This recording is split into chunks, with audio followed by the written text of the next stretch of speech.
Rajkot game zone દુર્ઘટના બાદ અલગ અલગ ક્લાસીસમાં અલગ અલગ જગ્યાએ ઓફિસોમાં મોકડ્રીલનું આયોજન કરવામાં આવે છે કે આગ લાગે તે વેળાએ આ સેફટીના સાધનોનો ઉપયોગ કેવી રીતે કરવો તે અંતર્ગત સમજ પણ આપવામાં આવે છે। વડોદરા શહેરના હિન્દુ ક્લાસીસ ખાતે જ આ મોકડ્રીલનું આયોજન કરવામાં આવ્યું। આગ લાગે તે વેળાએ કયા પ્રકારની સેફટી રાખવી જોઈએ, કયા પ્રકારે કાર્યવાહી કરવી જોઈએ, કયા પ્રકારે એક્શન લેવા જોઈએ, તો તમામ બાબતે જ અહીંયા વિદ્યાર્થીઓને માહિતગાર કરવામાં આવે છે અને એક મોકડ્રીલનું આયોજન હિન્દુ ક્લાસીસમાં કરવામાં આવ્યું છે।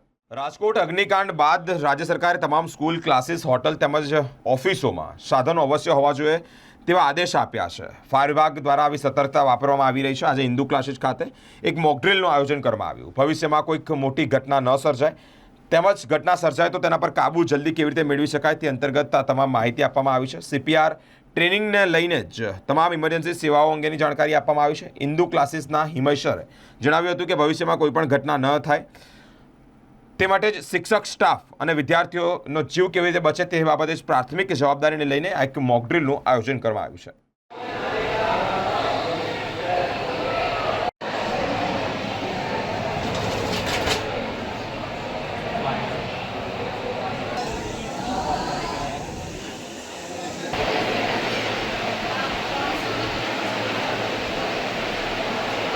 તે પેશન્ટને પુશ કરવામાં આવે છે। પુશ હાર્ડ એન્ડ ફાઇટ બહુ જરૂરી છે। સ્ટ્રોકના પેશન્ટો આવે છે, જેમ કે ચક્કર આવે, કોઈને વોમિટિંગ થતી હોય, જેમ કે કોઈને વધારે ચક્કર આવતા હોય અને પડી જતા હોય છે। હિન્દુ ક્લાસીસ દ્વારા આજે મોકડ્રીલનું આયોજન થયેલું છે। વિદ્યાર્થીઓ, શિક્ષકો અને અમારા સ્ટાફ મેમ્બરની સેફટી અમારો પ્રાઇમ મોટો છે।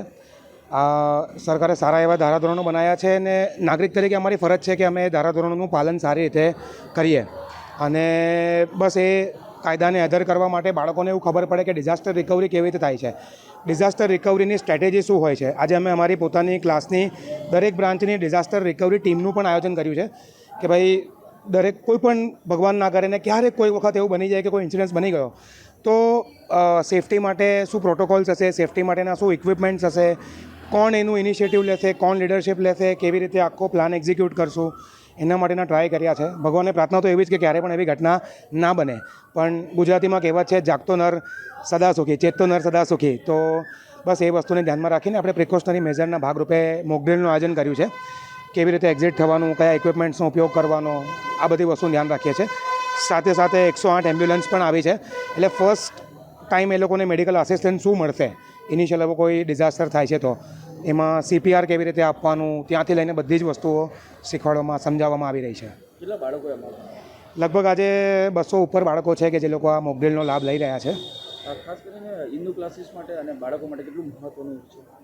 ઘણું મહત્ત્વનું છે, કેમ કે આ બાળકો આગળ જતાં કોલેજ, યુનિવર્સિટીમાં જશે, આ બાળકો આગળ જઈને કંપનીમાં જશે, એમના પોતાના ઘરમાં હશે।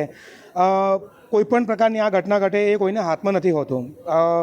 ક્યારે પણ આ વસ્તુ બની જાય છે તો એ કેસના અંદર આ બાળકો આગળ જઈને સમાજનો ભાગ બનવાના છે। ના કરી નારાયણ એ લોકો કોઈ લગ્ન પ્રસંગમાં છે, ના કરી નારાયણ એ લોકો કોઈ હોટલ, રેસ્ટોરન્ટમાં છે, બીજી કોઈ પણ જગ્યાએ ગયા તો આ એક જાગૃત સમાજ હશે જેને ખબર હશે કે ડિઝાસ્ટર રિકવરી માટે પ્રેક્ટિકલી શું કરવાનું છે। શું નામ આપનું? હિમય પટેલ।